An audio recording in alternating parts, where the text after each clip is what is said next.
welcome back to the latest edition of Laylet Hob 3 Ways. So in this class, we will listen to another version of the song. So last week, we listened to a version by Mazeg, which was just oud and tabla. Today, we're going to listen to a version from Suhaila Salampour's album Into Omri. I think this one is from the Omri album. It's like a 2-disc album. So we're gonna listen to that version and see how our skeleton choreography changes. What do we want to add? What do we want to take away? Where are parts where we want it to be all milky and juicy? Where are parts where we want it to be really rhythmic and staccato and all of those things, right? So first things first, we're gonna give it a listen. I'll play it here. And then you can also buy this track on their website as well. I mean, the album is phenomenal. I love, love, love the album, and all the tracks is phenomenal. So we'll listen to it here. You can also purchase this song on her website and hear the full version of the song and be able to dance the full version of the song yourself and all of those things, right? Okay. So let me play the song for us.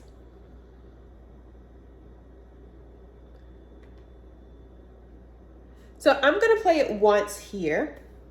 And then, of course, you can stop it, rewind it, listen to it. You can play it on your own after you get the album and the CD.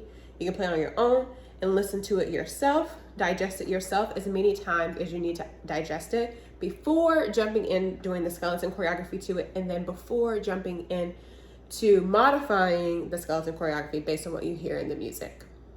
Okay, with that being said, let me play the song.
All right. Again, do what you need to do. Pause this, rewind back and listen to it again. Play it on your own computer as many times as you need to. All that jazz. Okay. Now, let's try it again, and let's try it with a skeleton choreography. Okay?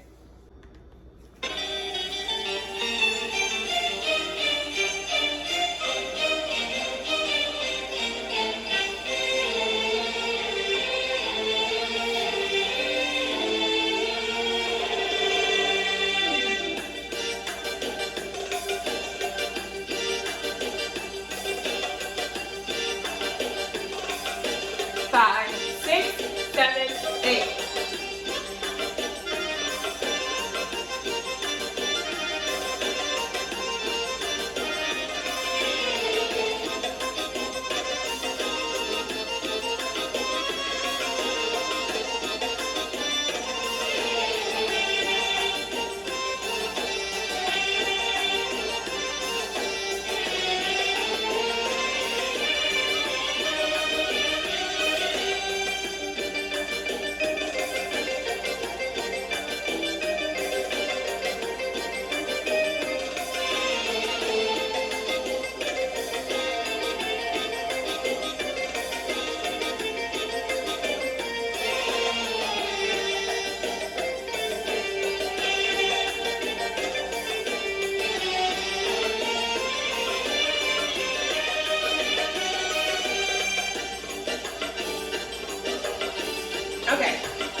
we've done the skeleton choreography to it, we kind of get a feel. We know like, my body really wanted to do this while this part was happening. Or it really seemed like a good idea to do this while this part was happening. Or maybe this move didn't like quite fit with this version. I could try a new one.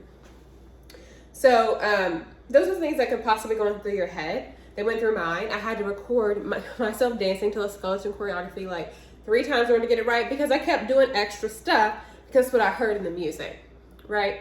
So let me take a moment and play the song again, and I will kind of talk about, just like I did the last time, talk about what I'm hearing and the things I want to add or take away based on what I'm hearing in this version of the track. Okay.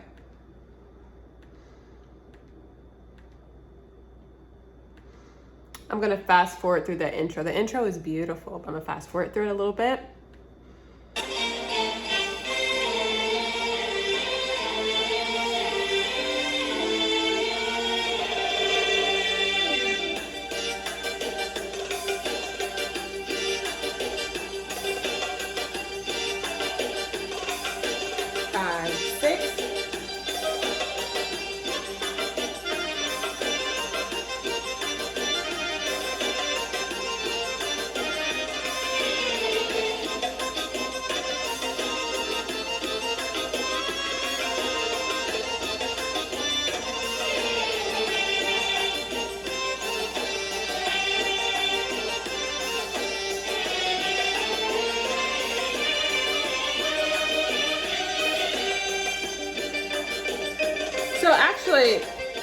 So I haven't said anything so far yet. You've seen me kind of like doodling with my movement. And the reality is, like, when I hear this song, I hear a lot. There is a lot happening. There's a lot happening rhythmically in the background, how they play the melody. There's lots of like little tiny like nuances and the pauses and how they choose to like accentuate different parts of the music. This is really complex. I mean, it's the same song we've been listening to and dancing to, right? But just the way that this one is put together, it's the way this one's orchestrated, I guess. I don't know anything about proper music terms, right? But the way that this is orchestrated and put together, the instrumentation of this, like, it's very complex. And so I'm hearing a lot. So I haven't said anything yet. And I'm trying to process and download it all. But what I can say so far is that I think that the sentiment, what we did last week, or 2 weeks ago, when we did 1, 2, 3, and 1 and 2, and 1, 2, 3, and 1 and 2, I hear that in this one too. Because that goes like, just the way that part goes, for me, it feels like we should continue to be in that flow with the upper body responding to that. But I'm thinking, like, maybe not so like so many arms, maybe just shoulders. Maybe it is still arms, but the arms aren't wide out like this. Maybe the arms are down here. Actually, I think it's more shoulders. 1, 2, 3, and 1 and 2, and 1, 2, 3, and 1 and 2. So I know that part for sure. We want to keep that same feeling of the upper body matching the feet. That's what I'm feeling. But I want to have this big arm. I want to have these little shoulder movements.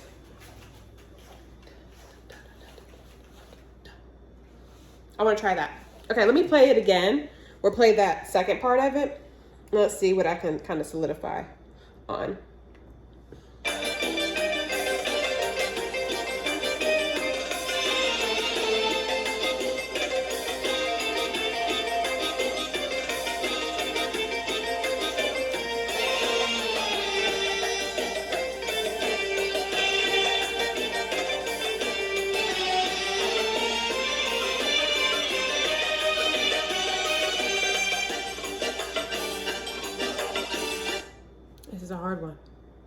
This is a hard one.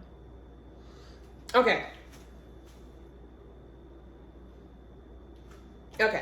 So this is another thing that I'm hearing in the music. So when we do our pivot turn, we pivot, we bring our feet together, we plie, right? And in the skeleton choreography, we take a pause. And I think last week with Mazag, we took a pause here on the first one or something like that. But there was a pause in there. Whatever. Okay. Here, I don't think I'm going to take any pauses because that part of the music is, they add something there. So there is this moment of pause, but then they go do or do something in there to add like a little spark to fill the space in the music. So when you pivot, turn, and drop, I'm thinking, this is me, myself, right? How I'm interpreting this music. I'm thinking to fill that space somehow. The trick is not every single time that move happens, the same sound happens. Okay, so I'm not gonna say I'm gonna do this one on this part, this one on that part, this one on that part, because the sound is not different every single time. The sound is not different. The sound is different every single time. But I do know that when I pivot and I drop, I'm going to fill that space with something. Okay, so the two changes that I have so far is our 1, 2, 3, 1, 2.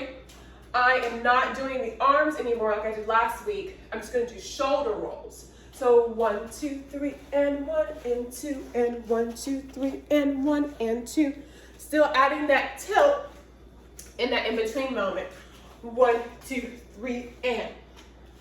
Because it's still in this music, this little accent with the drum is still there. I think the head tilt really accentuates that. Also, with the foot up and coupe right by the ankle when that happens.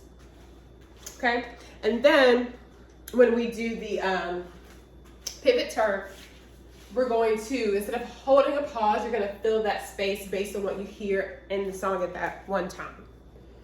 Okay, let me think if there's anything else I particularly want to add. I think I want to keep, so last week we changed the single hip hits to figure eights down to up. Now, this time I want to keep them, but I want to change the next one. Da da da da da da da da. I want to change it because to me that rhythm isn't as noticeable. A rhythm that lends to this isn't that noticeable in the song at this time, and I think I want to do something that's more flowy, like a figure eight or something like that there. So da da da da da da da da da da da da da. Maybe that's what we'll do. We'll try that. So still down to up figure eights, but you're not gonna do them as slow. You're gonna do them fast. 1 and 2, 1 and 2, 1 and 2, 1 and 2, 1 and 2, 1 and 2, 1 and 2, 1 and 2, 1 and 2. Okay, shoulder rolls, filling in that space. Hip hits will be here this time, but then for the 3/4 hips, we're going to change that to 1 and 2, 1 and 2, 1 and 2. Let's try that and see how that works. Again, there's so much in this version of the song, it's so complex. So we can probably play with this a lot. And on your own, you can play with this a lot.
Look at that, y'all. I had an idea of a plan, but I kind of deviated from it. A lot. So at first I was doing shoulder rolls down here, and then it lended itself to up here, right? I had the drop, and I was filling in the drop with various things, but for me, it kind of got messy. And so, like, I hope in this exercise too, you understand, like, this is not about perfection, any way, shape, or form, or hitting a very specific choreography. We have that skeletal choreography that we're working with, and through everything we do, we are still have that choreography in mind. We're just, you know, making changes and modifying all this stuff. But like, but as I was adding in little things, I had to do some quick mental work. Like, oh, when I did that, my weight shifted, and now how am I gonna get back on the foot I'm supposed to be on for the next thing I need to do? Like, I definitely had that moment when I did this, and when I shimmied, I did like an undulation, I shimmied up, but then a lot of my weight went on my right foot, and I needed my left foot loose to go, I need my left foot loose to move. And while it makes sense that, like, oh, your left foot should be loose, but if I'm all the way up here, like, it's a really quick change to go from leaning here and then now going to do my little strut. It was weird. It was really weird for me to think about and transition that way. Even though I did like that shimmy, but it was just gonna, like, probably take me a minute to figure out, all right, how does it all, like, connect together, right? And then, what else? Sometimes I felt like, oh, like, maybe on this part, instead of, so when we do this part, undulate up, drop, drop, maybe I don't hear an undulate up. Maybe the music doesn't sound like it's going up. Maybe the music sounds like it's going down. I want to do a downward undulation. Okay, but what happens to my choreography? Because if you do an upward undulation and you leave the movement with your chest up, it's easy to do a drop, drop. If you undulate down, you are not necessarily in that place to do a drop, drop. I mean, you could, but this is the position you end in. If I'm doing an undulation with my chest and I move it down to my pelvis, this is the position I'm in. It's kind of a crouched position because I haven't released it yet. But to do a whole undulation release and then be back up for the drop, drop is weird, right? So then I changed what I was doing based on the fact that I undulated down.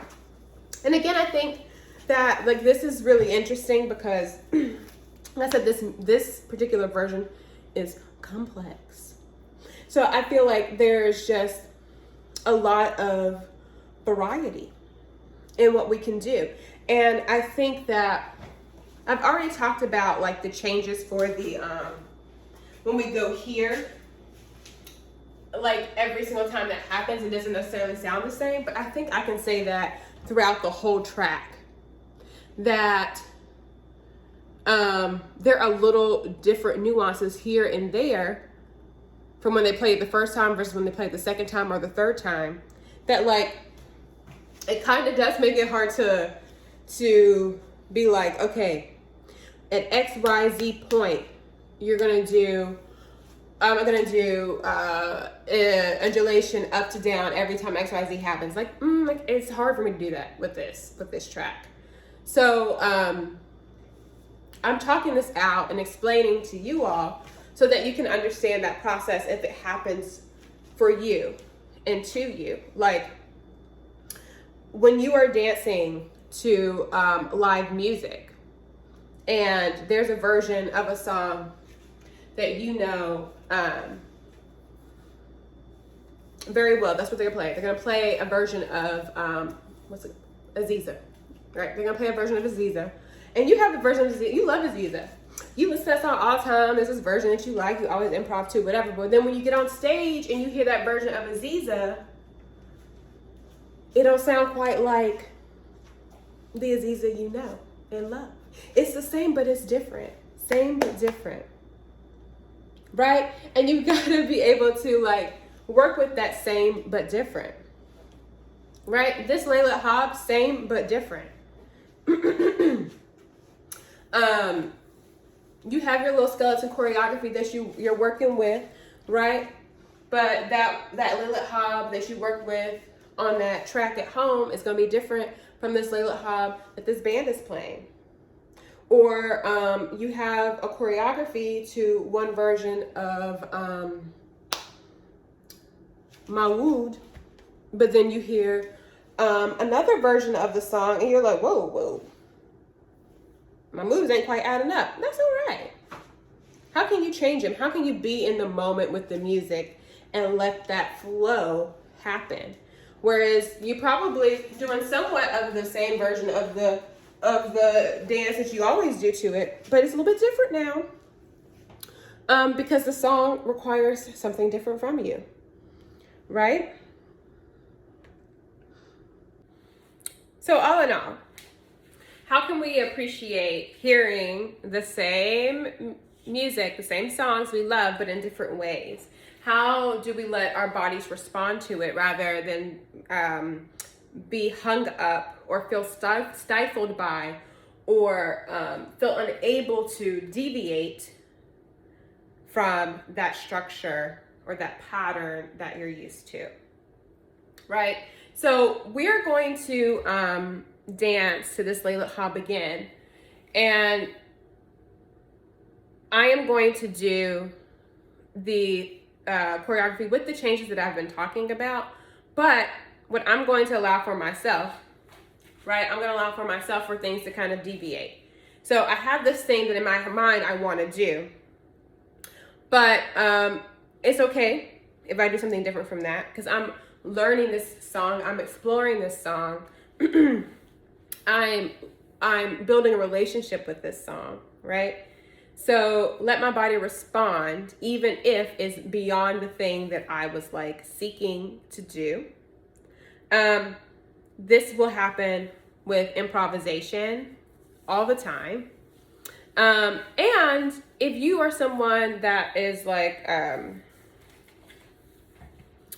if you are building a choreography to a song, like this is going to happen in that process too. Like you might have X, Y, Z kind of planned as you're building out this choreography, but as you listen to it more and more, and as your body responds to it more and more, you're like, maybe not that thing, right? So I'm gonna play it again. I have my thing that I want to do, but I'm just going to let my body also intuitively respond.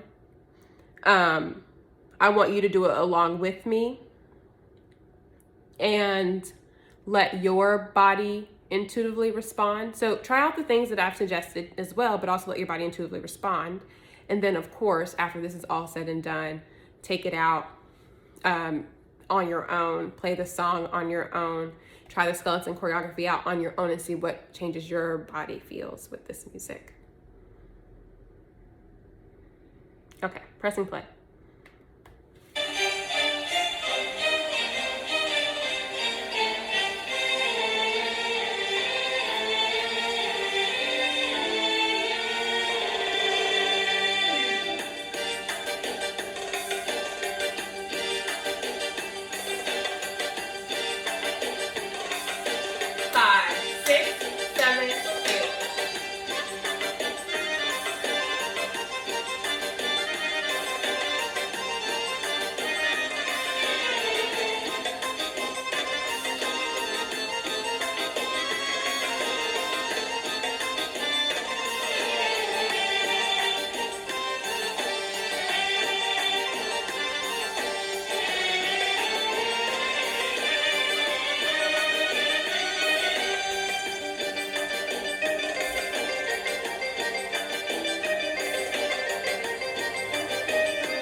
That's it for today, folks.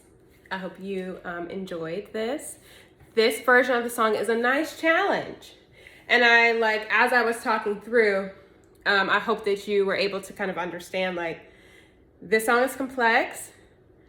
Our best intentions may not be what the body wants to do, what our mind wants to do may not be what our body wants to do, what our heart wants to do, what our soul wants to do, right? How can we move with the flow? How can we go with the flow with that and explore and feel something different and new? How can we just flow and be one with the music rather than imposing our own ideas, right? That is a super helpful concept for improvisation, super helpful concept when you're creating your choreographies and you're trying to listen to the music and figure out what's going on and how to respond to what's happening. And just super good lesson for life. How do we go with the flow?